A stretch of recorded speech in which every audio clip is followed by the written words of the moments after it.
Hola, soy Ana y es un placer estar aquí con ustedes. Estoy hablando desde Brasil. ¿Y sobre qué vamos a hablar hoy? Vamos a hablar sobre la autonomía del estudiante en la educación híbrida. Para eso voy a compartir con ustedes aquí mi pantalla y ahora sí, estamos juntos y vamos a reflexionar acerca de qué.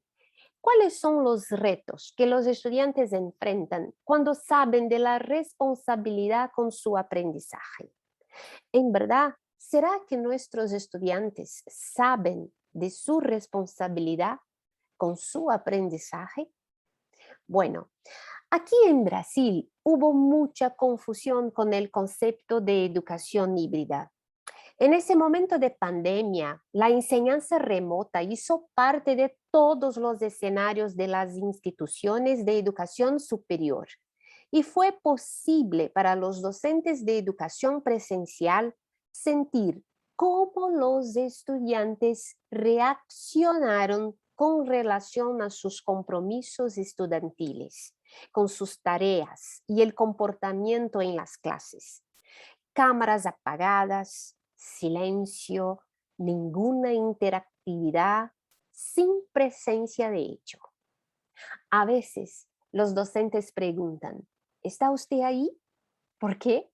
Porque las cámaras están silenciosamente apagadas y nadie responde al profesor. Pienso que eso es una señal no solo de la falta de interés del estudiante, pero de la falta de organización y de compromiso con su formación, pues el estudiante aporta al profesor la la responsabilidad de su aprendizaje. El profesor conduce al estudiante. Y es por eso que en ese momento en que estamos hablando de educación híbrida, se habla también de conceptos distintos, como por ejemplo la pedagogía, en que el profesor conduce, de la andragogía, en que pensamos sobre el modo como los jóvenes y adultos aprenden, y que la educación hoy nos lleva a pensar sobre el autodidactismo, por ejemplo, la eutagogía. Entonces, vamos a pensar un poquito sobre la autonomía de los estudiantes en ese proceso. Diferentemente de una educación a distancia, en el que el estudiante debe presentarse dispuesto a desarrollar su capacidad de aprender por sí mismo y mejorar sus habilidades personales, la educación a distancia es una opción viable. Por eso el perfil del estudiante que elige la educación a distancia es un perfil distinto de los que eligen una educación presencial. Y por eso hubo esta reacción de los estudiantes presenciales cuando las clases se cambiaron remotas, se volvieron remotas. Entonces, es muy importante pensar en el perfil del estudiante cuando pensamos en el modelo educativo que él propio elige, ¿vale? Muy bien. Entonces, como la educación a distancia es flexible para jóvenes y adultos que, si bien conducidos, incorporan la idea del aprendizaje autodirigido, porque ese es el perfil de una educación a distancia, ¿vale? Entonces, ¿qué tenemos aquí? Tenemos un estudiante que es más responsable por su formación. Ese estudiante que eligió un tipo de modelo educativo se siente responsable por su formación. ¿Y qué más? ¿Qué vamos a decir acerca de la educación híbrida? La educación híbrida no trata únicamente de un mero método que va a mezclar el presencial y el virtual, pues visualiza algo más complejo cuanto a alcanzar mejor calidad, elección de herramientas digitales que produzcan una sinergia entre la mediación del aprendizaje a distancia y el que produce de manera presencial. Entonces, hay que haber ahí algo de especial cuando el profesor elige trabajar con una educación híbrida, porque su responsabilidad será mucho más grande, ¿ok?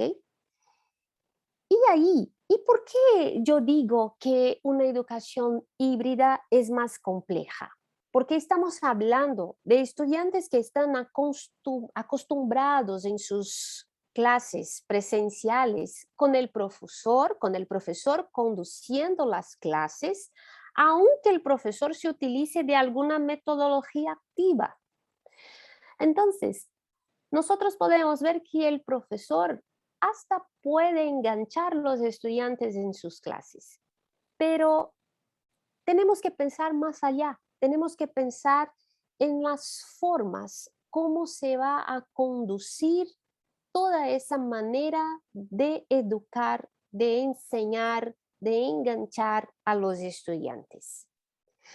Todas las formas de educar exigen del profesor plantear sus clases y evaluar de manera que todos los alumnos aprendan.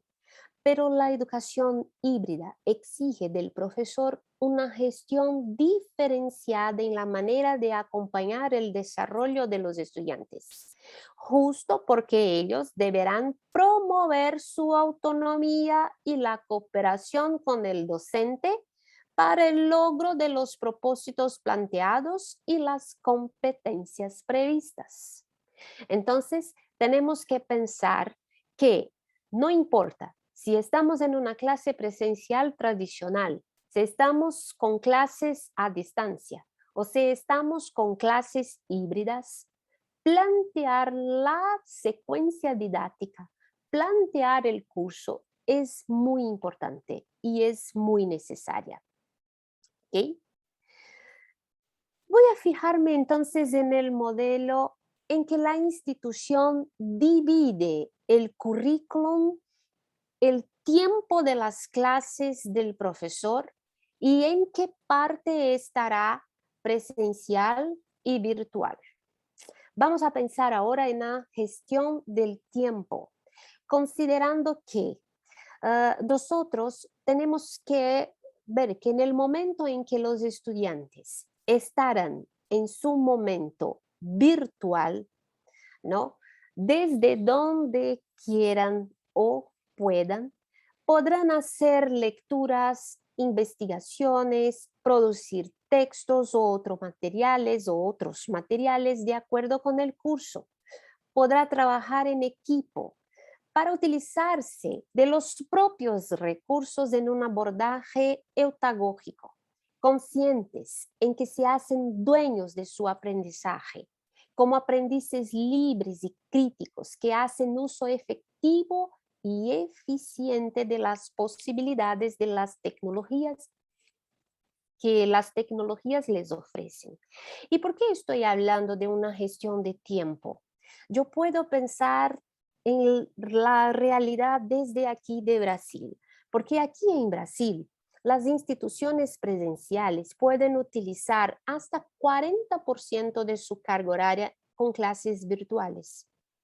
Lo que pasa es que las instituciones dividen en el curso las disciplinas que serán 100% virtuales y las que serán 100% a distancia.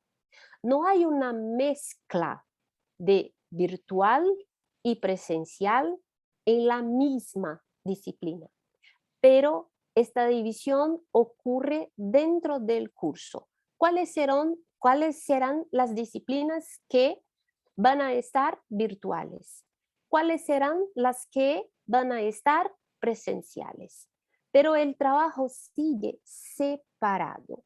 Y es por eso que hoy día aquí en Brasil se discute sobre un rediseño del proceso de innovación, de un proceso educativo con una estructura, con competencias técnicas y generales, con trayectorias curriculares para el desarrollo de las carreras de los estudiantes. Y juntamente con ese rediseño, se discute la división de esta carga horaria de 60-40 dentro de la propia disciplina. Por ejemplo, yo enseño lengua portuguesa, ¿sí? Entonces, parte de mi clase va a estar dividida en momentos presenciales y en momentos virtuales, pero no síncronos, asíncronos. ¿Por qué? Porque allí yo voy a dejar tareas, yo voy a dejar investigaciones, trabajos, cualquiera lo que quiera, para que el estudiante pueda, desde su tiempo, desde su lugar, cumplir con esas tareas. Investigar, leer, ah, participar de forums, trabajar en equipo, no importa.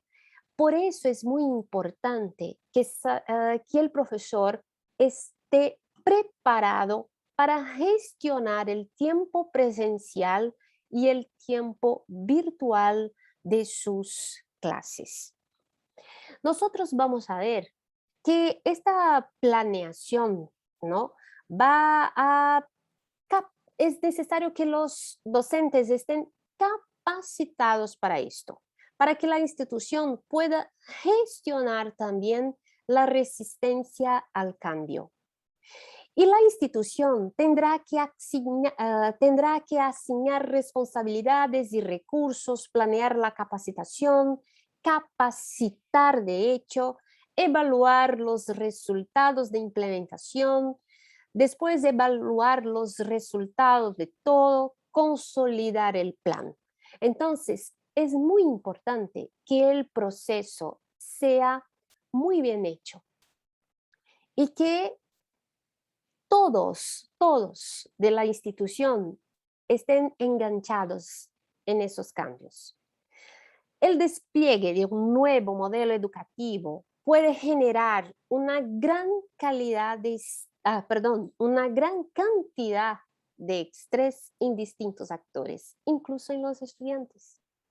Y es por eso que cuando el estudiante va a elegir el modelo educativo que quiere seguir, si voy a estar en un modelo presencial o solamente a distancia, o nosotros vamos a mezclar los modelos, el estudiante precisa estar preparado para eso. Entonces, cómo vamos a hacer con que los estudiantes estén preparados para una educación híbrida?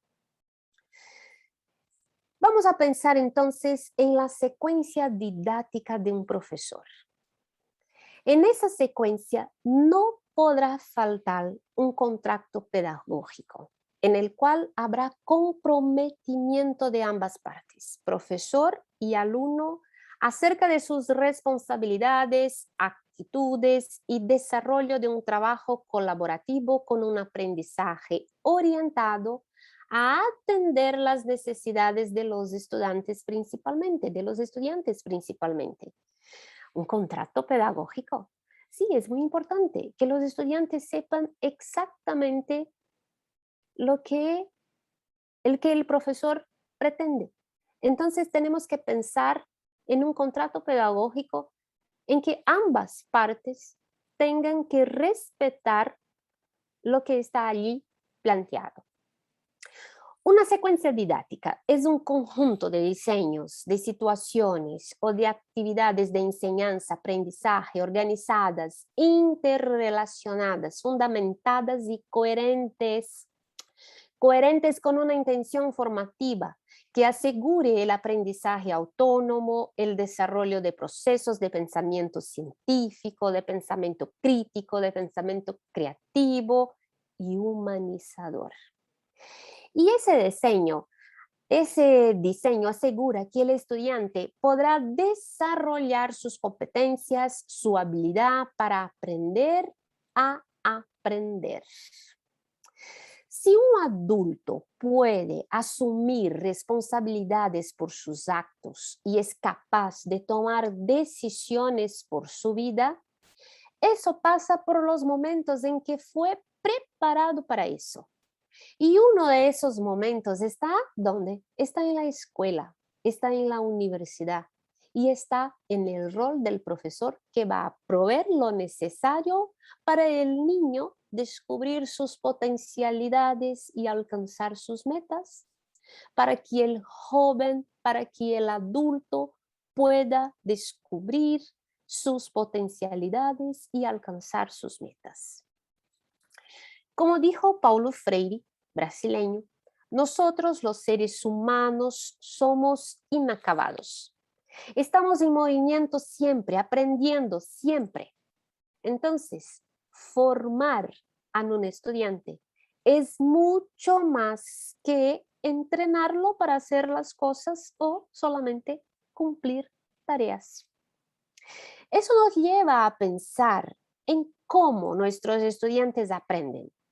Y si queremos darles autonomía para el aprendizaje, debemos trabajar con objetivos bien definidos que involucran 3 dominios: el dominio cognitivo, el afectivo y el psicomotor. Y si queremos estudiantes autónomos, cabe al profesor enseñar para que el desarrollo integral de ellos, ¿sí? El profesor debe enseñar para el desarrollo integral de esos estudiantes, porque el aprendizaje involucra el pensar, el sentir y el actuar. Para lograr la autonomía del estudiante, el profesor debe ser un facilitador, un agente de cambios. Nosotros vamos a ver entonces ¿qué significa ser un profesor facilitador? La autora del libro Andragogia en Acción, que se llama Cecina Belán, trata del tema autonomía del estudiante desde las actitudes del profesor facilitador. El profesor facilitador comprende las diferentes formas de aprendizaje y utiliza una variedad de métodos y técnicas para fomentar el conocimiento entre sus estudiantes. Las tareas de un profesor facilitador son diferentes de las asignaciones de un maestro, por ejemplo. Para ser un profesor facilitador necesita comunicarse de manera eficiente. Recuerden que la comunicación no es lo que digo, sino lo que el interlocutor entiende lo que dije. Entonces, por eso la comunicación necesita ser muy eficiente. El facilitador debe fomentar el entusiasmo por aprender.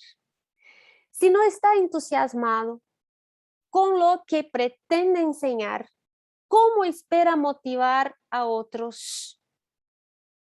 ¿Cómo espera motivar a sus estudiantes si el docente no está motivado para enseñar? El facilitador necesita demostrar la importancia práctica del tema a estudiar, experimentar su enseñanza en la práctica y luego transmitirla. Propagar la sensación de que ese conocimiento marcará una diferencia en la vida de los estudiantes. Esto será posible si realmente cree que lo que está enseñando vale la pena enseñarlo.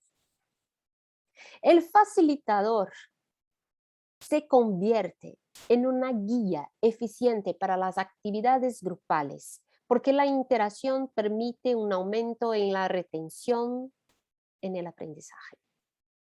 Y el facilitador transmite la sensación de que la actividad está cambiando la vida de todos y no solo añadiendo información inútil. Nada quiere perder tiempo en su vida en los días de hoy. Y el adulto que está estudiando tampoco. Es por eso que estamos tratando aquí del tema de andragogía, en que tenemos que pensar en el interés de nuestros estudiantes. ¿Por qué nuestros estudiantes eligieron el curso que están estudiando? ¿Por qué? ¿Cuál es el interés verdadero de ese estudiante? Entonces tenemos que trabajar de manera muy eficiente. El facilitador también transmite fuerza y esperanza. Recuerde que es un modelo a seguir para sus aprendices. El facilitador, el profesor, el maestro, no importa. Somos modelos para nuestros estudiantes que se inspiran en nosotros. Entonces es muy importante que todos esos elementos estén juntamente, eficientemente dentro de un profesor facilitador, ¿sí? Y entonces ustedes deben estar pensando que las clases expositivas nos cansarían mucho menos, ¿verdad? Sí, tienen razón. Sin embargo, los resultados obtenidos con un modelo andragógico híbrido son tan grandes que vale la pena el esfuerzo. Para lograr mejores resultados en las actividades educativas, el facilitador debe explorar las características de aprendizaje de los estudiantes adultos a través de técnicas y métodos apropiados. Aprovechar la experiencia acumulada de los estudiantes es fundamental. Proponer problemas nuevos, conocimientos y situaciones sincronizadas con su vida cotidiana. Justificar la necesidad y utilidad de cada conocimiento. Involucrarlos en la planificación y en la responsabilidad del aprendizaje. El profesor facilitador despierta la motivación interior para aprender. Haz de tu modelo andragógico una prioridad.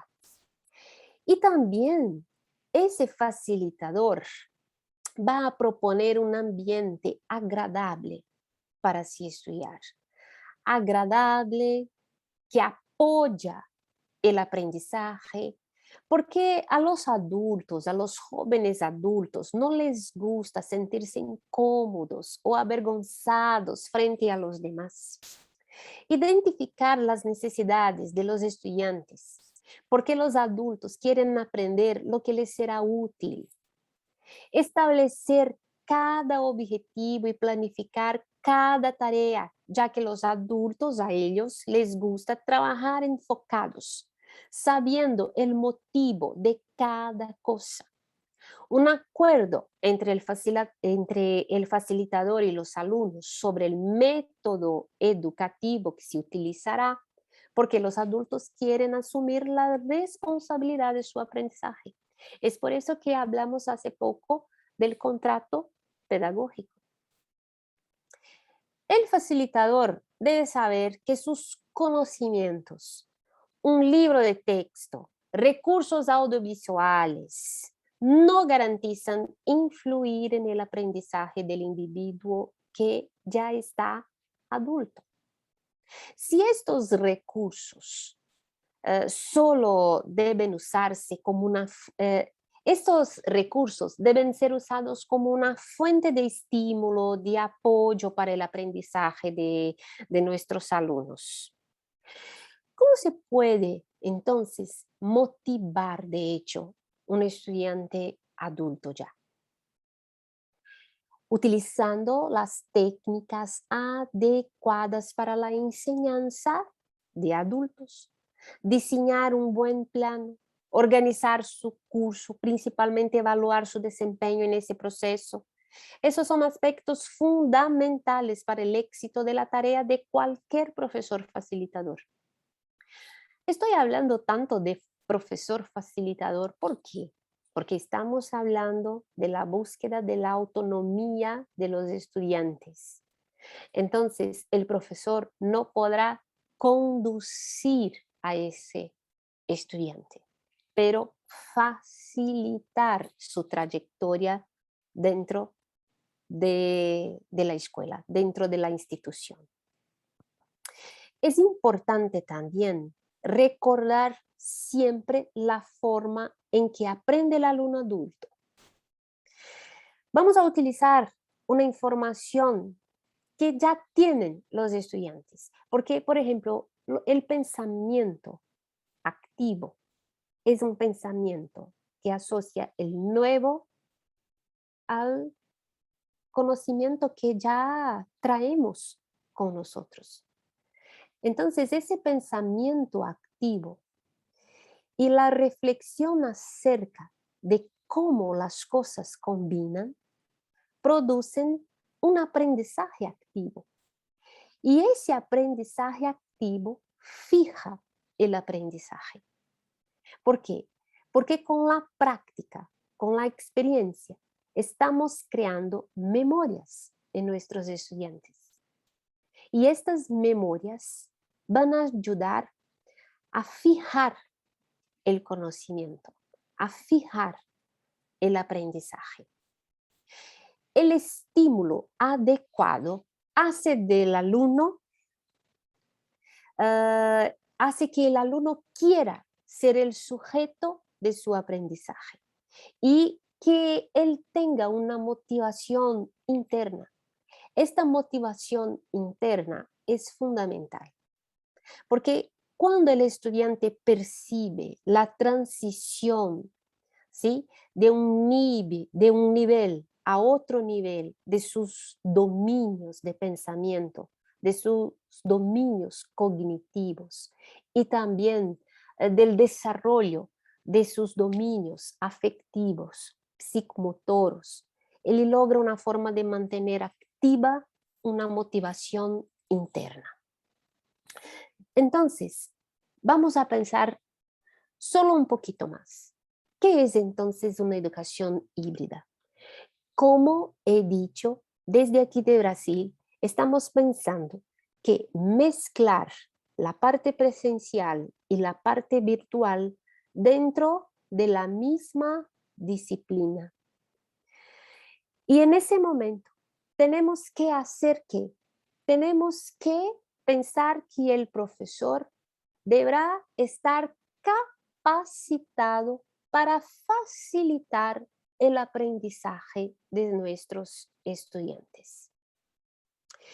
Si el profesor está capacitado, si el profesor sabe cómo conducir sus clases, cómo trabajar las prácticas, cómo evaluar, cómo hacer retroalimentación para que los estudiantes sepan exactamente lo que están aprendiendo y cómo están desarrollando sus dominios cognitivos, vamos a tener alumnos más motivados, alumnos más autónomos, que van a cuidar, de la manera como están aprendiendo, que van a buscar conocimiento, que van a estar siempre motivados para aprender cada vez más.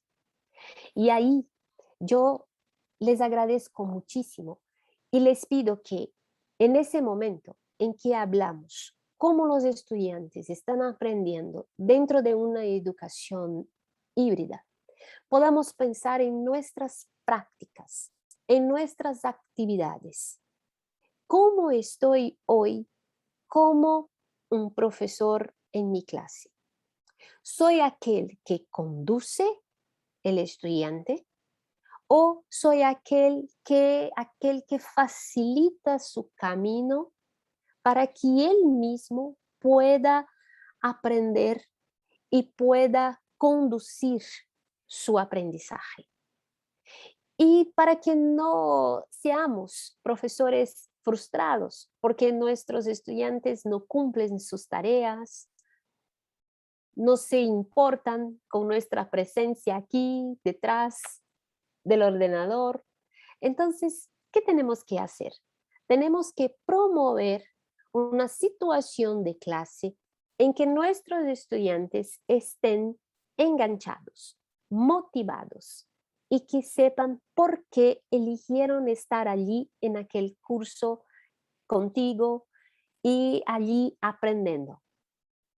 Muchas gracias.